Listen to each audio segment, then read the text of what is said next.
Picture a version of humanity that never learned to throw. No spears arcing across a savanna. No stones skipping toward target. No baseball, no grenade, no satellite launched into orbit.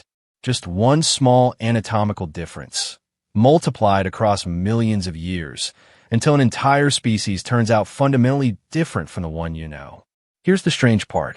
Researchers who study human anatomy have found that your shoulder is built almost like a slingshot, specifically engineered for one narrow purpose: storing and releasing enormous elastic energy in a fraction of a second. No other animal on Earth, not even chimpanzees, our closest living relatives, can throw with anything close to human speed or accuracy. Which means throwing isn't just something humans learn to do well. It's something the human body was quietly redesigned around. And if that redesign had never happened, almost nothing else about us would look the same. Sound familiar as a small, strange thought? It should, because you probably use this exact ability constantly without registering it as remarkable. Tossing keys onto a counter, lobbing a crumpled paper into a trash can, throwing a ball to a child, each one a tiny echo of an adaptation that once meant the difference between eating and starving. For years, researchers who study human evolution have pointed to a specific structural change: a twist in the upper arm bone, elastic tendons across the shoulder capable of storing tension like a stretched rubber band, and a torso capable of rotating explosively to add force to the throw.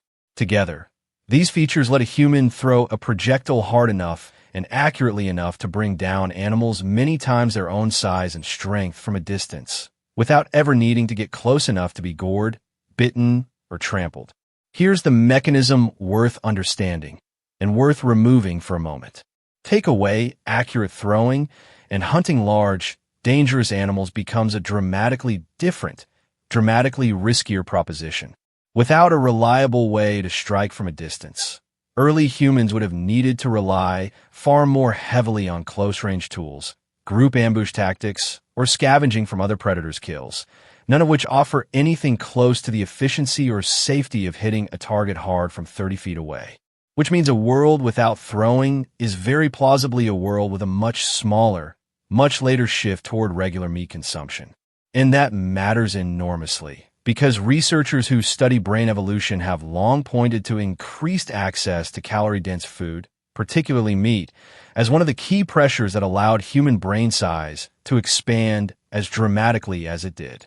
Remove or delay reliable long-range hunting, and you may be looking at a species that took significantly longer to develop the metabolic surplus needed to grow and sustain a brain as energy-hungry as the one you're using right now to process this sentence. This is where the thought experiment gets stranger. Researchers who study the social structure of persistence hunting, chasing prey over long distances until it collapses from exhaustion, have noted that this method, while it doesn't require throwing, is extraordinarily costly in time and energy, and works far better as a supplement to ranged hunting than as a full replacement for it. A species without throwing might have leaned harder into this method, potentially requiring even larger cooperative groups, more sophisticated tracking and communication, and quite possibly an entirely different trajectory for how early human language and social coordination developed, shaped not around the split-second choreography of a group ambush with projectiles, but around something slower, more endurance-based, more collectively synchronized over hours instead of seconds. Now, push the thought experiment one layer further, into conflict rather than hunting. Throwing didn't just feed early humans. It also fundamentally changed how humans could fight each other. A species that fights only at grappling range looks completely different socially and politically than one that can strike from a distance. Researchers who study the archaeology of early violence have noted that ranged weapons dramatically shift the calculus of conflict, allowing smaller, weaker, or more numerous groups to overcome larger, individually stronger opponents in ways hand-to-hand combat alone never permits.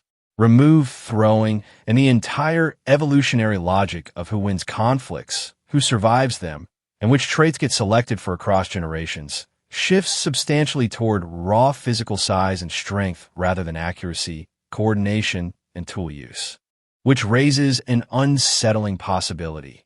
In a species that never developed accurate throwing, physical size and strength might have remained a far more decisive survival advantage for much longer, potentially altering something as fundamental as the degree of physical difference that persisted between individuals, since the pressure that rewarded smaller, more coordinated, tool-using humans over larger, more physically dominant ones may simply never have applied with the same force. Here's the part that should genuinely reframe how you think about your own body.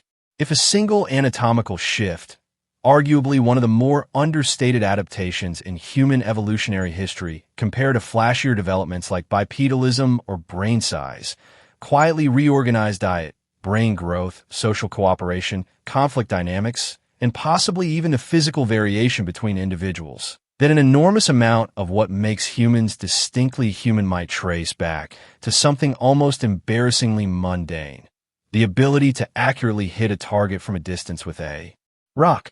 Think about the last time you tossed something across a room without thinking twice: a crumpled napkin, a set of keys, a ball to a dog. That casual throwaway motion, quite literally, may be one of the most consequential physical actions your species ever evolved, a small mechanical trick that rerouted an entire species away from a version of itself that might have stayed slower, smaller-brained, more group-dependent, more defined by raw physical strength than by coordination, tool use, or long-range precision. And maybe that's the real answer to why this small, strange question is worth asking at all.